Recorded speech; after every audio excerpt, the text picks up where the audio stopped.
곤님, 영빈님 안녕하세요. 투게더 책방에 오신 것을 환영합니다. 찾아오시는 길은 괜찮으셨나요? 네. 네, 시간 내주셔서 감사합니다. 여기 투게더 책방은 매달 각기 다른 시그니처 메뉴를 선보이는 것으로 유명한데요. 여러분, 이번 달 메뉴가 무엇인지는 미리 자료 보내드려서 알고 계시죠? 네.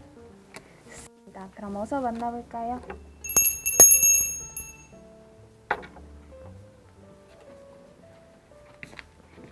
실례합니다. 호스트께서 미리 예약해주신 오늘의 시그니처 메뉴 바로 준비해드리겠습니다. 곽재식 작가님께서 선보이는 오늘의 메뉴, 곽재식의 고전 유람입니다.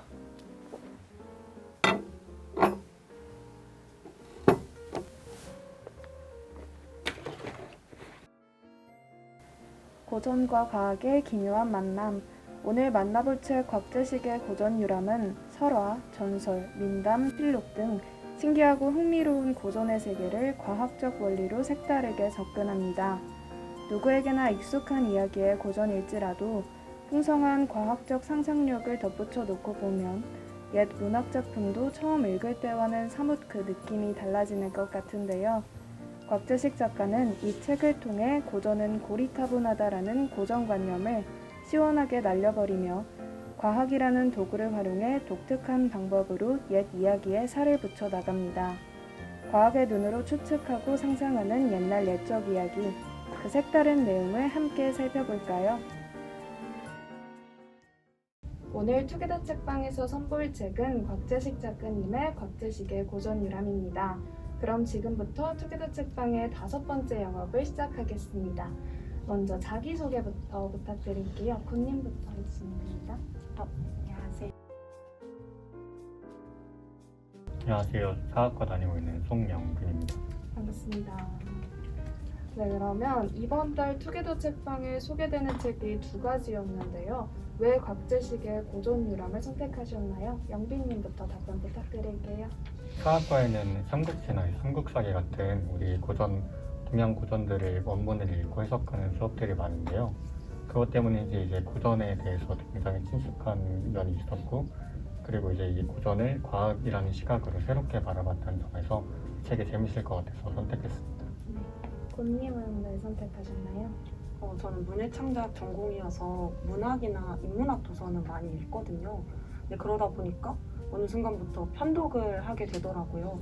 이제 독서 후기 클럽은 어쨌든 자발적인 면 반, 강제적인 면 반이잖아요. 그렇게 편독을 좀 고치고 싶어서 신청하게 됐고, 특히 곽재식의 고전 유람은 제가 원래 역사를 좋아하기도 했고 고전 재해석을 좋아하기도 해가지고 보자마자 바로 신청을 하게 됐어요.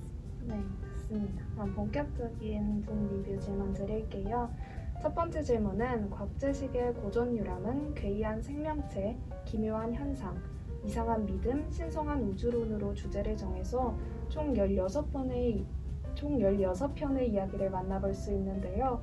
가장 재밌었던 혹은 인상 깊었던 이야기가 있다면 어떤 게 가장 기억에 남으실까요?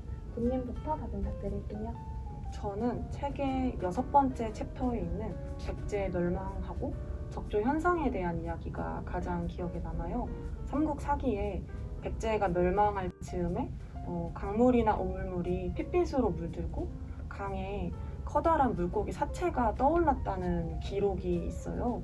그래서 백제 사람들은 그걸 보고 백제의 수호신이 우리를 떠났다. 이제 백제가 멸망할 징조다라고 해석했다 하더라고요. 근데 곽재식 작가님께서는 그거를 과학적으로 해석해서 이게 사실은 기후 위기로 인한 적조 현상이다라고 적어주셨어요. 그걸 보고 이 글을 안 읽었으면 나는 그냥 이게 통일신라 건국을 위한 어떤 영웅설화, 건국설화라고 생각했을 텐데 실제로 일어난 일이구나라는 걸 깨달아서 기억에 남습니다. 네, 저도 그 편에 대해서 다시 한번 살펴보고 싶어지는데요. 연빈님은 어떤 게 가장 기억에 남으세요? 저는 첫 번째 이야기인 집채만한 이무기가 남긴 거대한 뼈 이야기가 인상 깊었는데요. 왜냐하면 거기에 나오는 바다를 통한 모험 이야기는 신바트의 모험에도 나오듯이 굉장히 인기가 있는 이야기 플롯인데, 이제 여기에 나오는 이제 이무기 뼈는 이제 쉽지 않은 이야기이기도 하고, 그리고 이 이무기 뼈를 동양에서는 옛날부터 용골이라고 해서 한약재로 썼다고 합니다. 그런데 이 용골은 사실 이제 한자의 기원이 되는 갑골문을 새기는 경우도 많았는데요. 그래서 이제 더 옛날 사람들은 갑골문을 새기기 위한 도구로 이 뼈를 사용했고, 그 다음에 옛날 사람들은 이걸 한약재로 사용을 했고, 과학기술이 발달한 지금은 이게 우리가 화석이라고 인식을 하고 있는데, 시대에 따라서 이제 우리가 한 물건을 바라보는 시각이 달라질 수 있다는 점에서 이야기를 재밌게 읽었습니다. 흥미로운 이야기인 것 같아요. 그러면 다음 질문 드릴게요. 곽제식의 고전유람은 우리 고전 속의 신비롭고 기이한 이야기를 과학적 시선으로 파헤쳐 보는데요. 과학과 고전의 만남, 조금은 생소한 조합일 수도 있는데 어떠셨나요? 영빈님부터 답변 부탁드릴게요. 인문학에서 중요하다고 생각하는 게 이제 우리가 익숙한 것을 낯설게 보기를 하는 게 가장 중요하다고 합니다. 그런데 저는 이제 사학과라서 아무래도 현상들을 역사적 시각으로 바라볼 수 있는 게 익숙한데요. 그런데 이 책을 통해서 과학이라는 새로운 시각으로 낯설게 보기가 가능해져서 이 책을 재밌게 읽었던 것 같습니다. 좋아요. 그럼 군님은 어떠세요?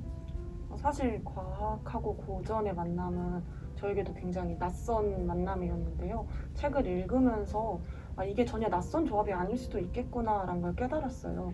우리가 흔히 고전은 이미 완결된 이야기라고 생각을 하고, 과학은 계속 디벨롭되는 어떤 미래지향적인 기술이잖아요. 근데 그게 두 개가 만났을 때 과학 기술, 어떤 과학적 사실을 통해서 과거의 고전을 다시 돌아볼 수 있다는 것, 그게 굉장히 신선했고, 어떻게 보면 영빈님이 말씀하신 낯설게 보기와 같은 면에서 되돌아보기가 가능하지 않나라는 생각이 들었습니다. 맞아요. 고전과 과학의 만남이 되게 신선하게 느껴지는 것 같은데요. 그러면 고전이 우리의 일상에 자연스럽게 스며들게 하기 위해서는 어떤 방법이 있을까요? 군님부터 답변 부탁드릴게요. 저는 이런 책 한 권 읽는 것부터 하면은 굉장히 좋겠다라는 생각을 했어요. 저는 이 책을 읽으면서 가장 많이 한 생각이 그랬구나라는 생각과 동시에 그러면 이제 앞으로는 어떻게 될까? 왜? 라는 질문을 달게 되더라고요. 그렇게 질문을 달고 궁금해하고 관심을 갖는 그런 자세를 갖는 것부터 고전이 우리 일상 속에 스며들게 하는 방법이라고 생각을 해요. 사실 이미 고전은 우리 일상 속에 많이 스며들어 있다고 생각을 하거든요. 제가 지금 초등학생 대상으로 하는 독서논술 학원에서 일을 하고 있는데, 아이들하고 이야기를 하다 보면은 어떤 단군 신화나 웅녀 설화를 모르는 경우가 굉장히 많아요. 근데 그게 아이들이 무지해서 모르는 게 아니라 그냥 그걸 접해볼 경험이 없어서 그런 거거든요. 근데 찬찬히 잘 살펴보면은 우리 일상에 이미 그런 신화나 설화들이 스며들어 있잖아요. 왜 우리나라는 뭐 호랑이의 민족이라 할까? 우리나라 지도는 왜 호랑이처럼 생겼다고 할까? 왜 옥녀는 곰에서 시작이 됐을까? 이런 걸 파헤치다 보면은 어떤 과학적인 사실들, 역사적인 사실들을 알 수 있고, 그런 걸 파헤치기 위해서 왜? 라는 질문이 가장 선제돼야 되지 않나라는 생각이 듭니다. 너무 좋은 방법인 것 같아요. 그러면 영빈님은 어떤 방법이 있을까요? 저도 군님 말씀처럼 우리 일상 속에 많은 부분에 고전이 이미 스며들어 있다고 생각을 하는데요. 지금 월드컵 기간인데 우리나라 월드컵 대표팀을 응원하는 서포터즈가 붉은 악마잖아요. 이 붉은 악마의 기원이 이제 우리 신화 속에 나오는 치유가 이제 도깨비로 형상화돼서 이제 그거를 차용했다고 하는데, 그것처럼 이제 우리의 많은 부분에 이미 일상 속에 고전이 많이 스며들어 있고, 단군 신화 얘기를 하셨는데, 단군 신화에서 이제 곰과 호랑이가 쑥과 마늘을 먹고 인간으로 변하는 내용이 나오는데, 이제 우리가 좀 더 상상력을 발휘해서 유전자 조작 마늘이나 뭐 어떤 파를 먹으면 이제 어떻게 해야 인간으로 될 수 있을까? 그런 이제 우리가 상상력을 발휘해서 해보면은 우리 일상 속에 좀 더 고전이 재밌게 다가올 수 있지 않을까, 그런 생각을 합니다. 생각해보지 못한 흥미로운 접근인 것 같은데요. 그러면 여러분, 오늘 투게더 책방은 어떠셨나요? 10글자 이내 소감과 5점 만점의 별점으로 메뉴에 대한 소감 부탁드릴게요. 먼저 영빈님부터 부탁드릴게요. 과학으로 역사 낯설게 보기라고 말하고 싶고요. 저는 5점 만점에 5점 드리고 싶습니다. 감사합니다. 군님은 어떠세요? 저는 과학과 고전, 그리고 우리 과학과 고전이 만나고 나서 그걸 우리가 들여다봐야 의미가 있다고 생각해서 그렇게 지었고요. 저도 별점은 5점 주겠습니다. 두 분 모두 만점 감사합니다. 그럼 이것으로 투게더 책방의 5번째 영업을 종료하겠습니다. 오늘의 이야기가 마음에 드셨다면 저희 책방의 단골이 되어주세요. 여러분, 저희 사진 한 장 찍을까요?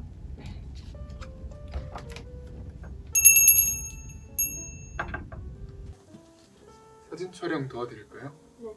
여기 나란히 셋이 앉아주세요.